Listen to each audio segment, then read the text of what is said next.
Сенің де образың қымбат көрінбей ме? Киімің жақсы, бірақ бірдеңе жетіспейді. Немесе керісінше көрінеді, солай ма? Мәселе көбіне аксессуарда болады. Бүгін мен саған аксессуар тағудағы ең жиі жіберілетін 3 қателікті көрсететін боламын.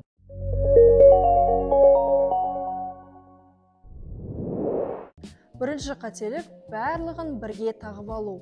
Сырға да әдемі, алқа да әдемі, сағат, сақина барлығы әдемі болғандықтан бірге барлығын тағып аламыз. Нәтижесінде образымыз тым ауыр болып кетеді. Стильдің құпиясы баланс. Бір акцент таңда, мысалы үлкен сырға. Қалғаны минималды болса, образ бірден қымбат көрінеді. Екінші қателік стильдік сәйкессіздік. Мысалы нәзік көйлекпенен ауыр массивті аксессуарлар тағу.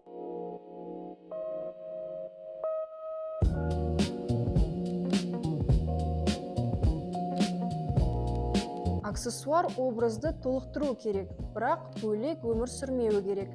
Егер киім нәзік болса, аксессуар да сондай болсын. Егер стиль эдгай болса, онда батыл аксессуарлар таңда.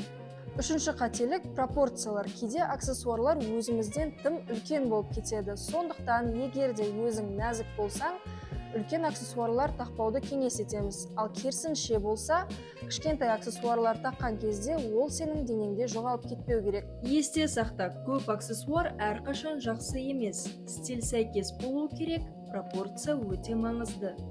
Осы 3 ережені ұстасаң, образың бірден қымбат көрінеді. Келесі кезекте әшекей бұйымнан бөлек көзілдірік, сөмке, орамалды да қалай үйлестіріп киюге болатынына тоқтала кетсек.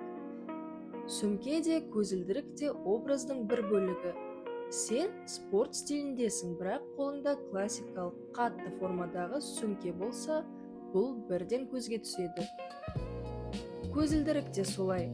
Нәзік образға тым дөрекі пішін сәйкес келмеуі мүмкін. Ал орамал романтикалық стильге өте жақсы келеді, бірақ стрит-стайлға кейде артық болып кетеді. Сөмке таңдағанда да пропорция маңызды. Өте нәзік қызға тым үлкен сөмке ауыр көрінеді. Ал өте кішкентай сөмке кейде образда жоғалып кетеді.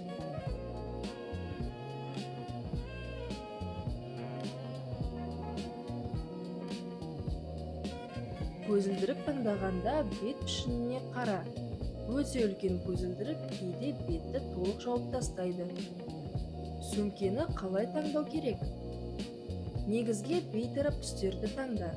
Қара, ашық қоңыр. Қатты пішінді сөмке образды жинақы, қымбат көрсетеді. Күнделіктіге тым көп әшекейі бар сөмке алма. Көзілдірікті қалай таңдаймыз? Бет пішініне сәйкес таңда. Қарапайым пішін әрқашан ұтымды. Үлкен логотипі бар, көзге бірден түсетін модельдерден сақ бол. Орамал туралы қысқаша айта кетсек, орамал образды бірден жинақы етеді. Мойынға байла, немесе шашқа тақ. Бірақ, егер орамал түрлі түсті болса, басқа аксессуарларды азайт. Егер де тағы да осындай пайдалы кеңестер керек болса, біздің арнамызға жазылуды ұмытпаңыздар. Ал өзіңіз қандай қателіктерді жиі жасайсыз? Пікір қалдыра кетіңіз.